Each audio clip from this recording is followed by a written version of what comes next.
Hello guys, weight loss challenge day 18లో morning breakfast వచ్చేసి నేనైతే ఉప్మా చేసిన. నాకు పెద్దగా ఇష్టం ఉండదు, కాకపోతే మా ఇంట్లో వాళ్ళందరి కోసం చేసిన అనమాట. వాళ్ళందరూ ఇష్టంగా తింటారు, నాకు ఒక్కదానికే ఇష్టం ఉండదు.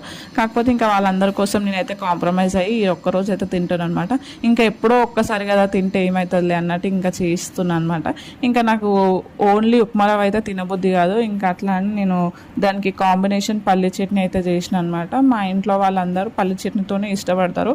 మీకు కూడా ఉప్మా రవ్వ ఇష్టం ఉండకపోతే ఇట్లా ట్రై చేయండి అనమాట. దాంతోపాటు పల్లి చట్నీ కానీ ఏదైనా చట్నీ ఉప్మా చేసుకొని దానికి పక్కన కాంబినేషన్ చట్నీ చేసుకొని తింటే కొంచెమన్నా తినాలనిపిస్తుంది. చాలామందికి ఇష్టం ఉండదు ఉప్మా తినాలని, ఇంకా ఇట్లా చేసుకొని తింటే తినాలనిపిస్తుంది. సో నేను కూడా కొంచెం ఉప్మా రవ్వ వేసుకొని చట్నీ వేసుకున్నాను అనమాట. టేస్ట్ అయితే బాగుంది, మా పిల్లలు కూడా తిన్నారు ఇష్టంగా, ఇంకా మా ఆయన కూడా బాగుంది అని చెప్పారు.